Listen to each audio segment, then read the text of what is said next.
that both respects individual liberty and provides basic material security.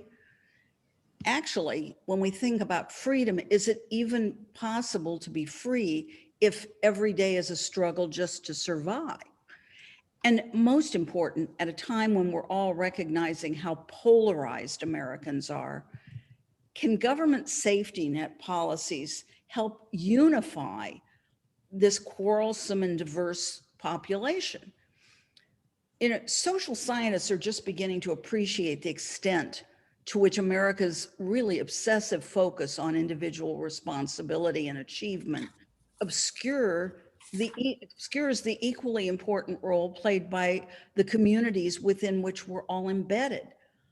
A really often cited remark that was made by Elizabeth Warren during her first Senate campaign really reminds us of the important way that social infrastructure makes individual success and market economies possible.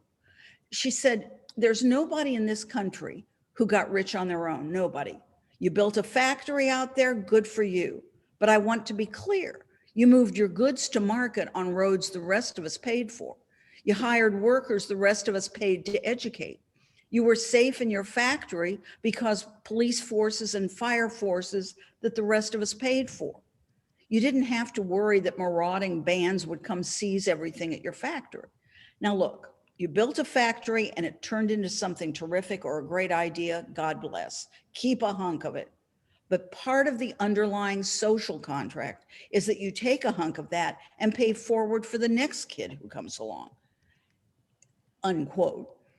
You know, the fact that Warren's observation got so much attention, I mean, I think it triggered an epiphany in a lot of people, suggests that Americans almost never see individual success as dependent on government's ability to provide a physical and legal environment and infrastructure within which that success can occur. We have a national tendency to discount the importance of effective and competent government, as we have seen. The importance of hard work and individual talent shouldn't be minimized, and I'm not suggesting they should, but it shouldn't be exaggerated either. When the focus is entirely on the individual, when success is attributed solely to individual effort, we don't see the importance of the social and legal structures or how those structures privilege some people and impede others. The problem is when we ignore the operation of systemic influences, we feed into some pretty pernicious stereotypes and we harden our tribal affiliations. That's why in my brave new world, the first priority of a social contract would be to nurture what scholars call social solidarity, the ability of diverse citizens to see ourselves as part of an overarching, encompassing American community. Here's the thing. Public policy can either increase or reduce polarization, and it can increase or reduce tensions between groups. Policies that are intended to help less fortunate citizens can be delivered in ways that stoke resentment or in ways that encourage national cohesion. If you think about the widespread public attitudes about welfare programs aimed at poor people, and then contrast those attitudes with the overwhelming majorities that approve of Social Security and Medicare, polling shows that numerous Americans still believe that laziness and lack of motivation are the main causes of poverty, and still insist that government assistance, what we refer to as welfare, breeds dependence. Those attitudes about poverty and welfare persist despite overwhelming evidence that they're not true. Social Security and Medicare, on the other hand, send a very different message. They're universal programs. Virtually everyone contributes to them, and everyone who lives long enough participates in their benefits. And so just as we don't hear people accusing those people are driving on roads that were paid for by my taxes, or sentiments begrudging poor neighbors' garbage pickup, beneficiaries of programs that include everyone or almost everyone are much more likely to escape stigma. So in addition to the usual questions about effectiveness and cost effectiveness, policymakers should evaluate proposed programs by considering whether they're likely to unify or further divide us as Americans. Universal policies are far more likely to unify, which is an important and often overlooked argument favoring a universal basic income. Attention to the UBI has increased partly because automation, which has already cost millions of American jobs, is predicted to eliminate up to 50% of current American employment, and a lot sooner than we think. Self-driving cars alone threaten the jobs of over 4 million Americans who drive trucks, taxis, and delivery vehicles for a living. And those middle-aged displaced workers are not going to all become computer experts. A UBI could avert enormous social upheaval resulting from those job losses, but there are a lot of other reasons to seriously consider it. A workable social contract connects citizens to an overarching community in which they have equal membership and from which they receive equal support. The challenge is to get a healthy balance, to create a society that rewards individual effort and talent, and that also nourishes the equal expression of those talents, irrespective of your tribal identity. So what if the United States embraced a new social contract, beginning with the premise that all citizens are valued members of the American community, and that, just like the ad says, membership has its privileges? In my imagined brave new world, government would create an environment within which humans could flourish, an environment within which members, citizens, would be guaranteed a basic livelihood, including access to health care, a substantive education, and an equal place at the civic table. In return, members, citizens, would pay their dues, somewhat higher taxes, a year or two of civic service, and the consistent discharge of civic duties like voting and jury service. In my brave new world, government would provide both a physical and a social infrastructure. We're all familiar with physical infrastructure, streets, roads, bridges, utilities, and the like. We might even expand the definition to include common municipal services like police and fire protection, garbage collection, and similar necessities and amenities of community life. Local governments across the country understand the importance of those assets, and they struggle to provide them with the generally inadequate tax dollars collected from grudging but compliant citizens. There's a lot less agreement on what a social infrastructure would look like and how it should be funded. The most consequential element of a new social infrastructure, and by far the most difficult to implement, would require significant changes to some deep-seated cultural assumptions on which our current economy rests. Its goals would be to ease economic insecurities, restore workers' bargaining power, and not so incidentally, rescue market capitalism from its descent into plutocracy. The two major pillars of that ambitious effort would be a universal basic income and single-payer health insurance. You know, we all know the defects of existing American welfare policy. We've got a patchwork of state and federal programs with bureaucratic barriers and means testing that end up actually excluding most of the working poor. Welfare recipients are routinely stigmatized by moralizing lawmakers pursuing punitive measures aimed at imagined takers and welfare queens. Current anti-poverty policies haven't even made a dent on poverty, but they've grown a very costly bureaucracy and contributed significantly to racial stereotyping and socioeconomic polarization. As a result, a number of economists and political thinkers now advocate replacing the existing patchwork with a universal basic income. The UBI is an amount of money that would be sent to every US citizen with no strings attached, no requirement to work or spend the money on these things and not others. It's just a cash grant sufficient to ensure basic survival. Most proponents advocate $1,000 a month, but as Andy Stern has written, quote, "A basic income is simple to administer, treats all people equally, rewards hard work and entrepreneurship, and trusts the poor to make their own decisions about what to do with their money. Because it only offers a floor, people are encouraged to make additional income through their own efforts.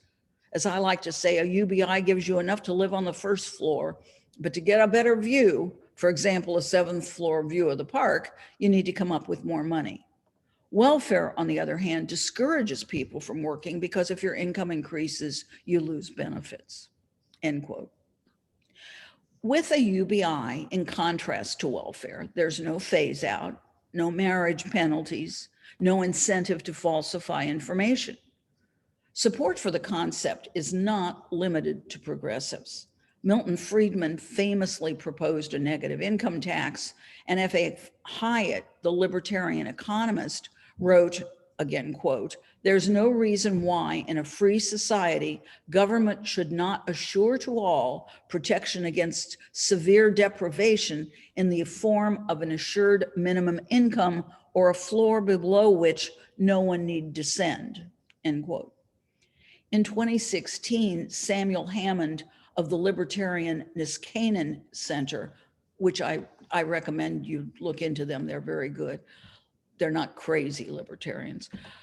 He noted the ideal features of a UBI. Its unconditional structure avoids creating poverty traps.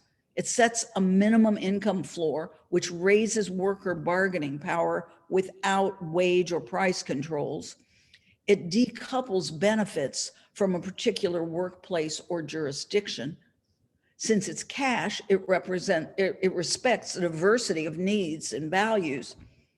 And it simplifies and streamlines bureaucracy, eliminating rent seeking and other sources of inefficiency. Hammond's point about worker bargaining power is especially important. In today's work world, with its dramatically diminished unions and the growth of the gig economy, employee bargaining power is incredibly eroded. Wages have been effectively stagnant for years, despite significant growth in productivity. In 2018, Pew Research reported that today's real average wage, that is the wage after accounting for inflation, has about the same purchasing power it did 40 years ago. And what wage gains there have been have mostly flowed to the highest paid tier of workers. With a UBI and a single payer health coverage, workers would have the freedom to leave abusive employers, unsafe work conditions, and uncompetitive pay scales. A UBI wouldn't level the playing field, but it would sure reduce the chill. It's also worth noting that a UBI would have much the same effect on economic growth as a higher minimum wage. When poor people get money, they spend it, increasing demand. And it's increased demand that fuels job creation and economic growth. I used to tell my students, if nobody's buying your widgets, you're not going to go out and hire people to produce more widgets. Several countries have run pilot projects assessing the pros and cons of UBIs. American pilot projects are currently underway in Stockton, and Oakland, California, one in Mississippi, and interestingly, Gary's mayor just announced a pilot project in Gary. A rigorous academic evaluation of an earlier experiment, this one in Kenya, found that contrary to skeptics' predictions, the money had primarily been spent on food, medicine, and education, and there was no increase in use or purchase of alcohol and tobacco. The study also identified a significant positive spillover on female empowerment and large increases in psychological well-being of the recipients. Now, psychologists underscore the importance of that last finding. Families with very few resources face barriers that can overwhelm cognitive capacities. The psychological impacts from scarcity are very real, and the outcomes are difficult to reverse. There was a 2017 article in Forbes that reported on a Native American experiment. When Native Americans opened casinos along the Rio Grande, they used the proceeds to deliver basic incomes to the tribal poor.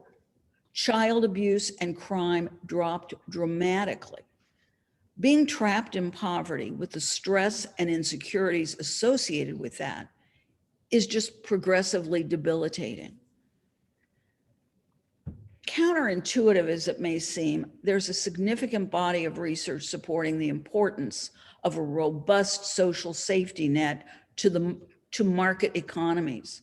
As Will Wilkinson, who's vice president for policy at the Niskanen Center, wrote in an article in National Review, contemporary arguments between self-defined capitalists and socialists both misunderstand economic reality. The left fails to appreciate the important role played by capitalism and markets in producing abundance, and the right refuses to acknowledge the indispensable role safety nets play in buffering the socially destructive consequences of insecurity. Okay, so I may be a nerd, but I'm not delusional yet. Even if a UBI sounds good, the enormous barriers to its adoption are obvious. Politically, shifting from a paternalistic and judgmental welfare system to one that awards benefits based on membership in American society would require a significant culture change. And it would also be vigorously opposed by the large number of companies and individuals whose interests are served by the current dysfunctional patchwork of programs. State level legislators would resist, especially in Indiana, would resist policy changes that move decision-making from the state either to the federal or local level. And of course, voters are notoriously suspicious of change, even when it serves their interests. Nevertheless, if survey research is to be believed, and our elections would suggest maybe it shouldn't be, but anyway, public opinion is slowly moving in these directions. In time and with sufficient moral and strategic leadership, change is possible. First, however, misconceptions have to be confronted. Hello? Okay. As the old saying goes, it isn't what we don't know that's a problem. It's what we know that isn't so. Although Americans' deeply ingrained belief that people are poor because they made bad choices or didn't work hard enough is a barrier to a more generous and equitable social safety net, the most... I'm sorry, do I need to stop? No, we're good. Somebody just joined and she had her microphone on. Oh, okay. Sorry. Not a problem. The most significant impediment to passage of a universal basic income is the same argument that has consistently thwarted universal health care, that America, rich as the country is, we can't afford it. That argument flies in the face of evidence from countries with far more robust safety nets. But both the UBI and some version of Medicare for All could be funded by a combination of higher taxes, savings through cost containment, efficiencies and economies of scale, the elimination or reform of existing subsidies, and meaningful reductions in Americans' bloated defense budget. Just in passing, I will also note the government already pays some 70% of United States healthcare costs through a variety of overlapping programs and through coverage for government employees. And that's without realizing substantial savings that a national system might achieve. According to one study, a single payer system would save $375 billion a year just by removing inefficient administrative costs generated by multiple players. But back to UBI. First, taxes, dirty word. Interestingly, public debates over taxes rarely, if ever, consider the extent to which individual taxpayers actually save money when government taxes them to supply a service. If we all had to pay out of pocket for privatized police and fire protection or private schools, the expense would vastly exceed the amounts individuals pay in taxes for those services. And of course, low-income citizens wouldn't be able to afford them. Sheila, I'm going to interrupt. Can Sure. we please have everybody mute because we're getting background noise that's really distracting. Everybody mute, is that it? Okay. There's a reason debates about taxes rarely include consideration of the savings side of the ledger, because we're all allergic to taxes, even when a majority financially benefits from them. If low and middle income American families didn't have to pay out of pocket for health insurance, and if they could count on receiving a stipend of $1,000 a month, most would personally be far better off, even if some of them experienced tax increases. But most tax increases are levied against people capable of paying them. You know, a friend explained to me recently that Americans used to believe in progressive taxation and not just to raise revenue.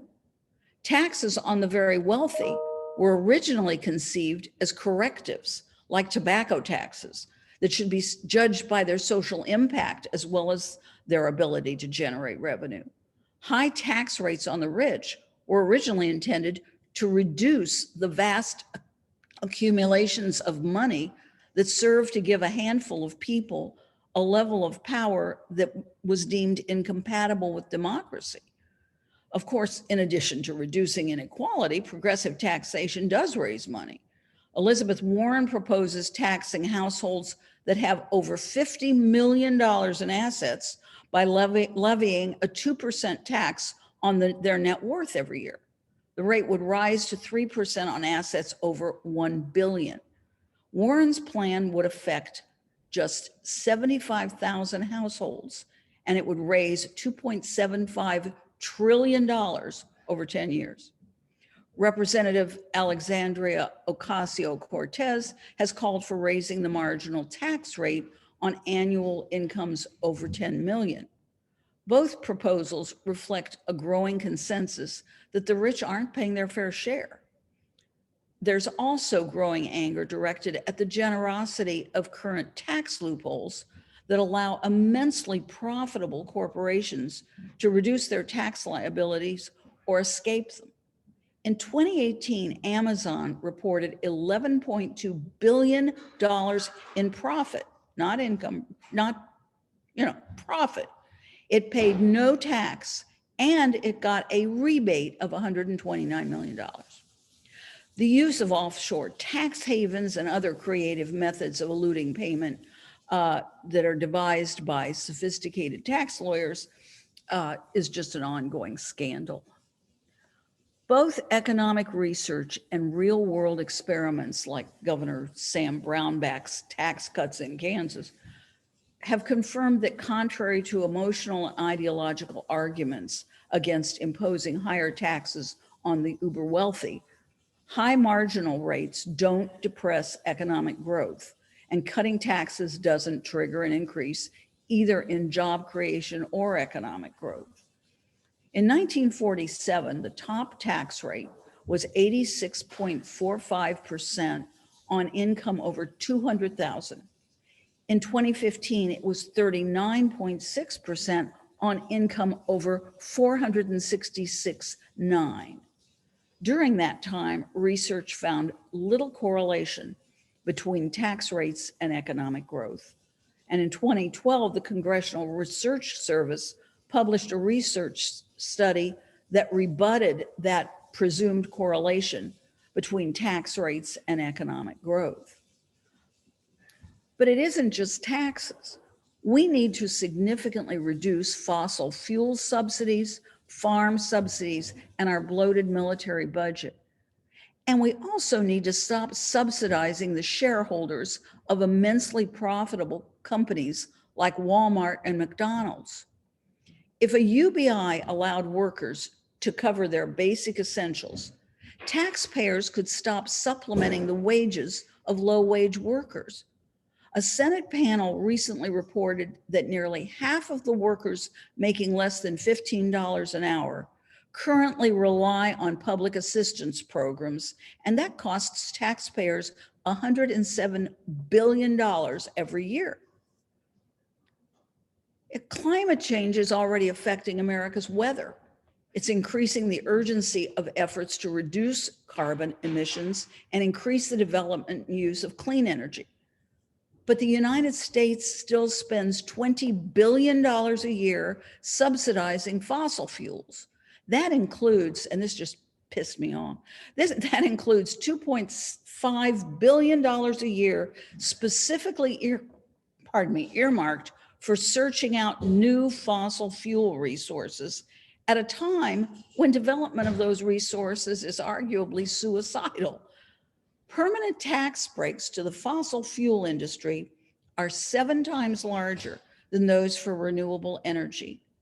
And research tells us that at current prices, the production of nearly half of all US oil wouldn't even be economically viable but for those federal and state tax subsidies. The Obama administration wanted to eliminate 60% of federal fossil fuel subsidies, but the proposal went nowhere. Maybe that was because during the 2015-2016 election cycle, oil, gas, and coal companies spent $354 million on campaign contributions and lobbying. But the industry received $29.4 billion in total federal subsidies those same years, which works out to an 8,200% return on investment. We waste billions of dollars propping up an industry that makes climate change worse. Eliminating those subsidies would free up funds for other uses, including, of course, a UBI. Farm subsidies represent another $20 billion annually. Arguments for and against terminating those subsidies are more complicated than for fossil fuel, but the case for means testing them is pretty strong. In 2017, the USDA released a report showing that approximately half the money paid out went to farmers who had household incomes of over $150,000. That means billions of dollars every year go to households with income nearly 3 times higher than the median US household income, which was $55,700 that same year. Farm subsidies were created during the Depression to keep family farms afloat and to ensure a stable national food supply. Since 2008, however, the top 10 farm subsidy recipients have each received on average $1.8 million annually. That's $150,000 a month or $35,000 a week. I could live on that. More than 30 times the average yearly income of US families. Surely the formula governing distribution of those subsidies could be changed to ensure that millionaires aren't benefiting from a program that was established to protect family farms during times of economic distress. Some of us, me, are old enough to remember when Richard Lugar consistently criticized farm subsidies as wasteful and even counterproductive, and he offered legislation to limit them. Legislation went nowhere either. Making the case for eliminating fossil fuel subsidies or limiting farm subsidies is a lot simpler than advocating for strategic cuts in America's bloated military budget. Most citizens understand why government shouldn't be providing billions of dollars to support companies that make climate change worse or adding to the bottom lines of massively profitable corporate farms. Efforts to cut the military budget, enormous as it is, encounter some genuine anxieties about endangering national security. as well as more parochial concerns from lawmakers who represent districts with economies that are heavily dependent on military bases or contractors. That may explain why US military spending in 2017 was over 30% higher in real terms than it was in 2000. The United States spent $716 billion in 2019. Annually, we spend more than twice what Russia, China, Iran, and North Korea spend collectively.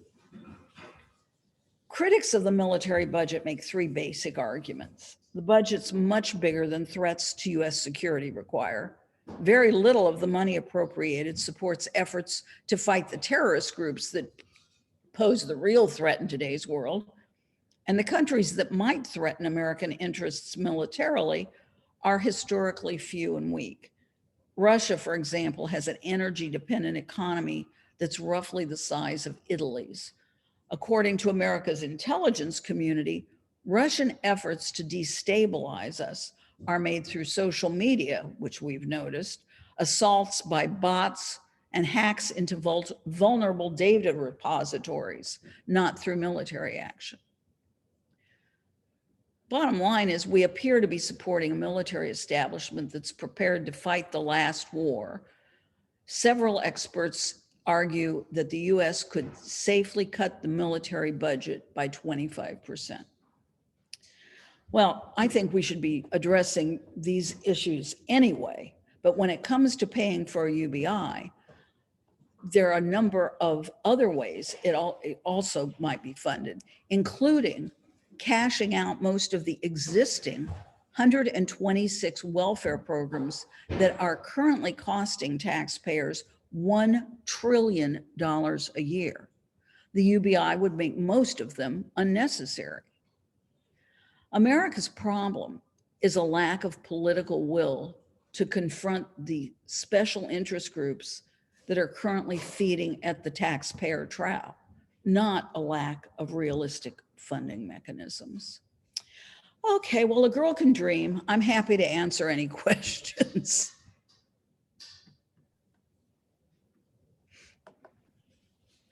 Sheila, what did your research find about people's willingness to work despite having the universal basic income amount? Every pilot program that has been academically analyzed shows that there is absolutely, the only decrease in willingness to work is with mothers with newborns, who take time off. Other than that, there was absolutely no diminished. Most people want to work. I'm telling you, I'm now retired and I'm really worried because I don't know what I'm going to do with myself. I think, yeah, the data shows that receipt of an income, what it does do is allow people to go back to school to get additional skills, but there is no diminished desire to enter the workforce. I have a question. Sure. You haven't really you're not concerned about the causes of the hardships that we have. One of my pet peeves is about the student loans. This idea of handing out money to pay off the student loans doesn't do anything for me. But couldn't something be done to control the high interest rates that are charged these kids? I mean, when this started, it was supposed to be a very low interest rate, and the banks just got on it and they got greedy, and that's the problem. Explain a lot. You know, I wrote a book recently, which needs to be massively redone since Trumpism, but and one of the things that, other than the UBI and healthcare, I really think we need a national analog to the GI Bill, where students would, between high school and college, would give a year or 2 years of public service. They might get paid minimum wage or something, but in return, they would have the first 2 years at a college or trade school paid for. Right now, the amount of student debt is a huge drag on our economy. It keeps kids from, what used to make economic growth was you'd get married and you'd buy a house and you'd buy a refrigerator and you'd buy, well, people aren't doing that. They're living in their parents' basement. So we have to address the issue. I tend to agree with you that just getting rid of that debt is not the way to go. But certainly we need to look forward. I mean, we need to figure out some way to lift the burden on poor kids that is now being, Not just poor kids, Sheriff. I no, think all kids. Yeah, no, all that kids. is. But now, so many people take advantage of these kids. The colleges at one time, as soon as the kids came to enroll, went to the bookstore and they offered them credit cards. Oh, well, This there's sort of thing. there's a Everybody's lot trying of- to take advantage of them. There's a lot of regulation of banks that we need to do, and that's part of it. But I also have, as you might have noticed, I'm very opinionated. I have a feeling that college has been sold to kids as though it was trade school.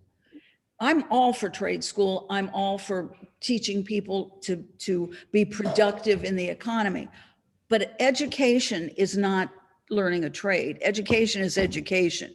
This economist Ramsey says, don't ever go in debt for anything unless you see it's going to pay off.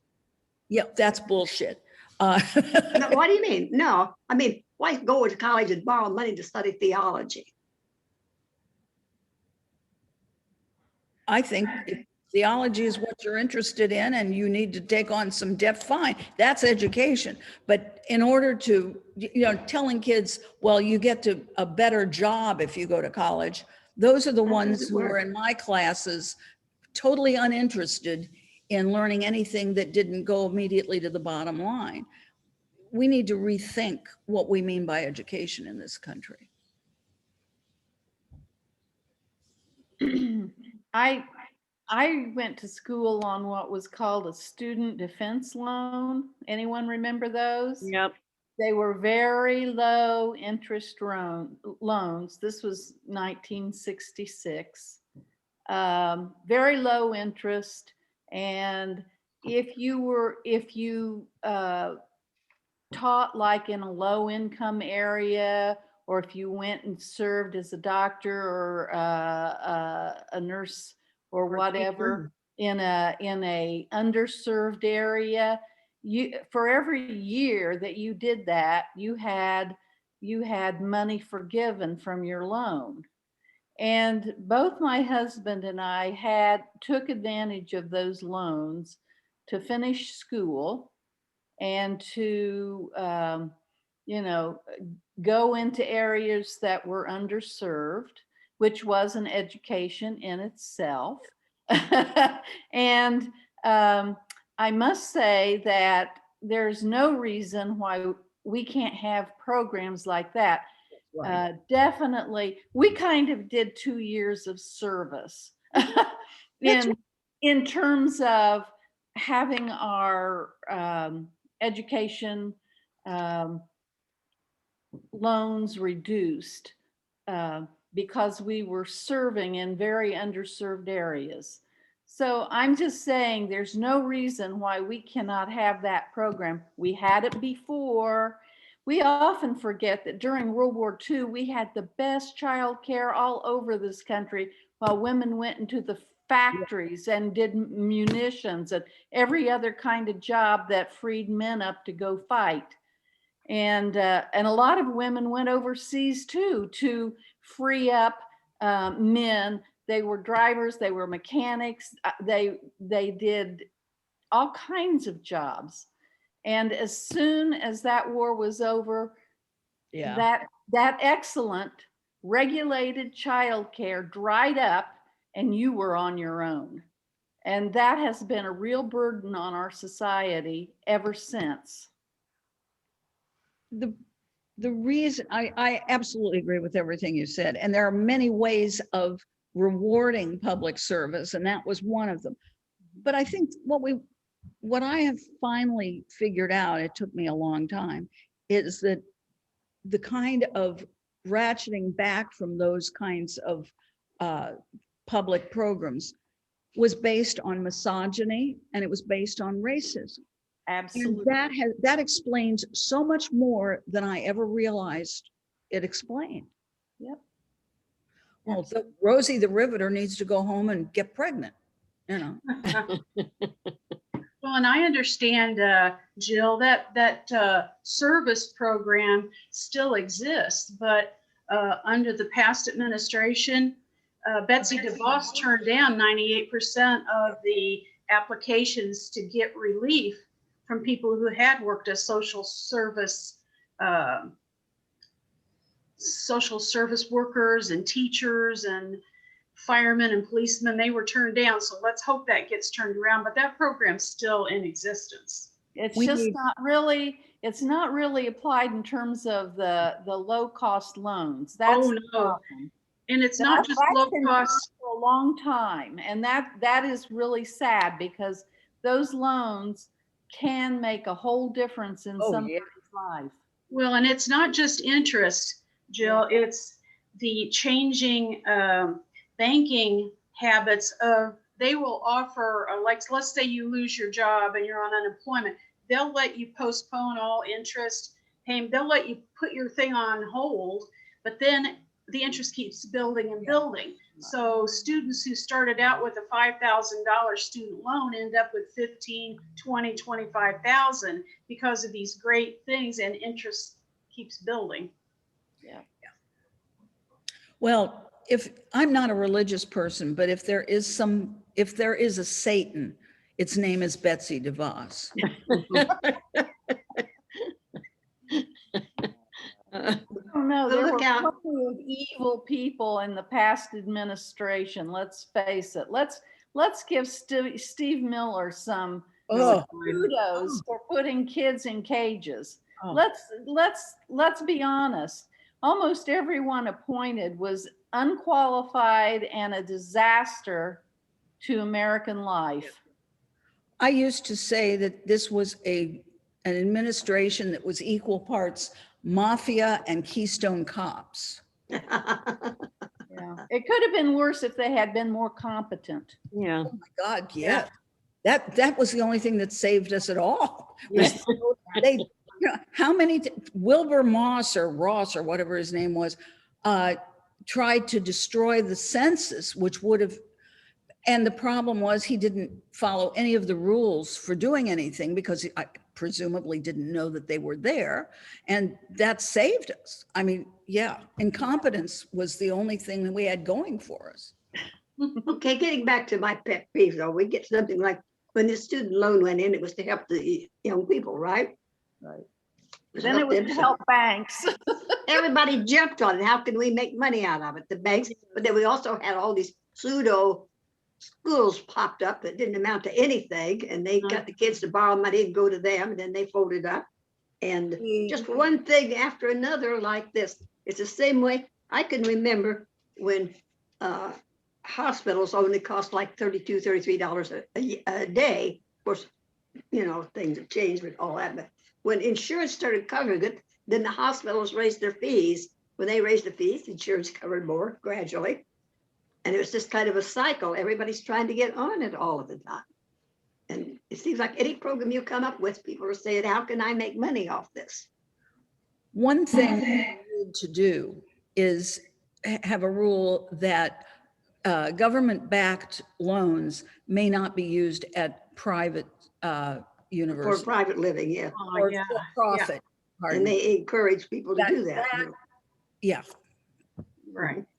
And that wasn't what it was ever intended for, but it wasn't intended for everybody to get rich off it either. That was not. Sheila, what sorts of interest groups are you aware of that are supporting universal basic income, or are there any?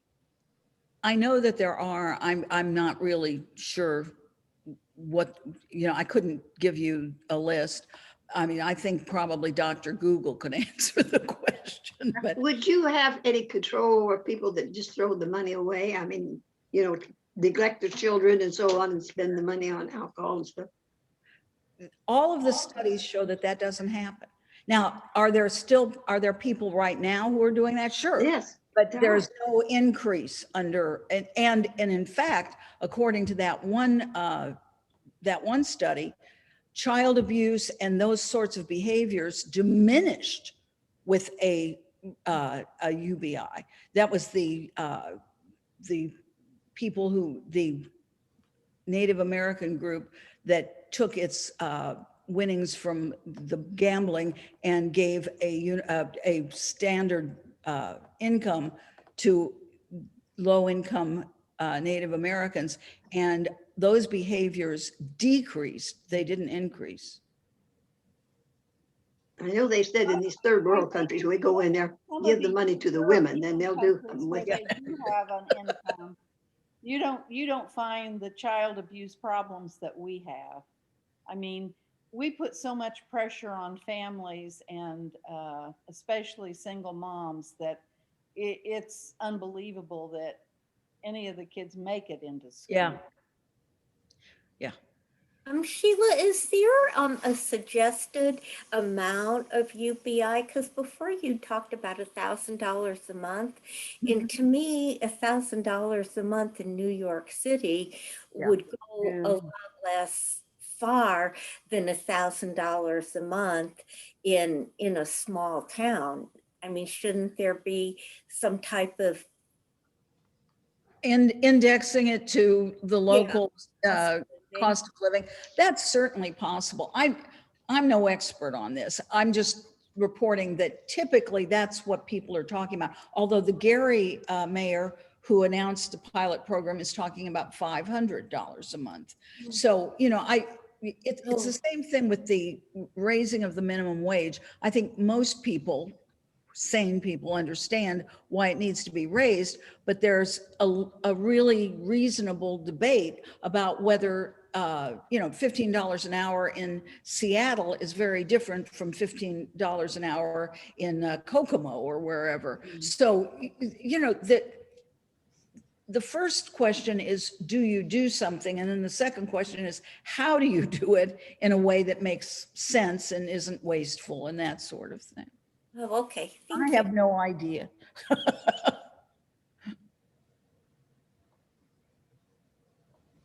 Yeah. Unmute, Cheryl. Are there countries that do this countrywide? Not to my knowledge. There are countries with pilot programs, Mhm.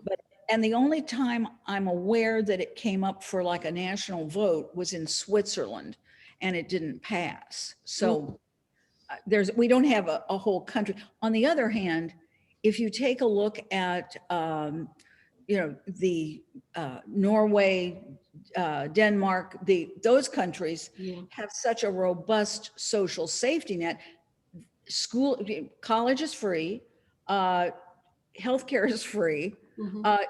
Their taxes are high, but they come out really high on the happiness index. Yeah. So, I'm sure that there are countries that really, it wouldn't make any sense. I think a new mother gets a year off. I mean, they've got such a robust social safety net Yeah. that the UBI really doesn't make that much sense. So, and the UBI is really a different way of doing a robust safety net. Yeah. I know when I was in Ireland a few years ago, our guide told us there that when you reached a certain age there, everybody got a basic income regardless of anything. That's interesting. That's what he told us. He said his mother was getting it. We're here, some people have Social Security, but everybody doesn't qualify for Social Security. And everybody doesn't get the same. Yeah. Yeah. 50 years ago, when I lived in Canada for a couple of years, parents got a basic amount for each kid they had. It's not exactly the same as UBI, but I don't know if they still do that or not. Where was that? Canada, I was living in Manitoba at the time, but I got the feeling it was all across the country. I think Canada has a lot of good ideas. Yeah.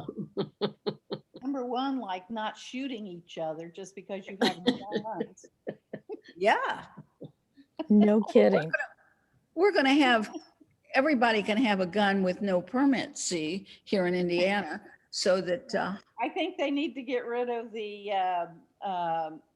metal detectors at the front of the State House then. Yeah. So anyone can walk in with with a concealed gun. Uh-huh. Doesn't matter. You can just walk in, you can sit in the gallery and. Well, they're all going to fight anyhow, like they did the other Yeah. day, and shove each other around and stuff. So they ought to be armed. Yeah. Kind of like, the senator, the U.S. senator who nearly beat Charles Sumner to death in the 1850s or 60s, Yeah.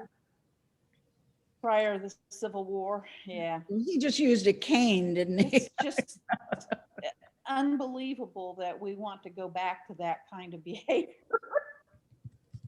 Yes, he We have some- caned him practically to death. I mean, he did die of his injuries, not on the floor, but yeah. So, whoops, Unmute Cheryl. are we done? I had one question for Sheila.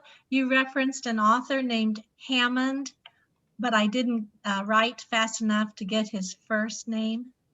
I'd have to look back to see what his first name, but he is with the Niskanen Institute, which is, Okay. it's really interesting. I used to characterize myself as a libertarian, and then I realized I'm a social, anyway, but the Niskanen Center is a libertarian think tank, but it's very responsible and it's really, and Hammond is, I think, the president of that. I think it may be I can Samuel, find but what they put out is not the Koch brother garbage. It's Mhm. it's really thoughtful, very well researched, and very balanced.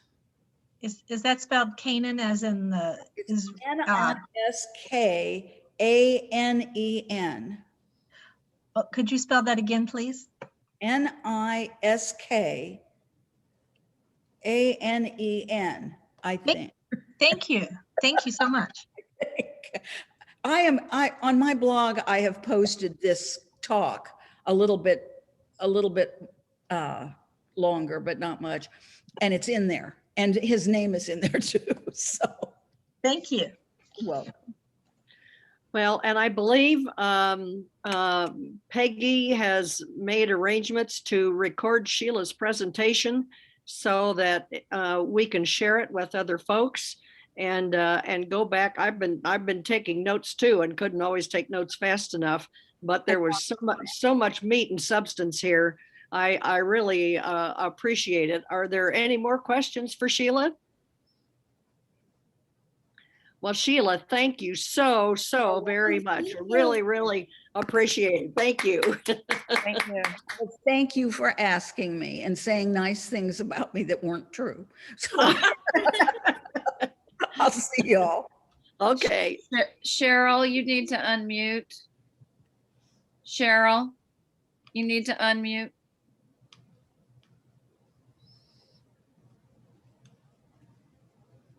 I am not seeing Cheryl. She's there, bottom left corner. And Peggy, you probably want to stop the recording now.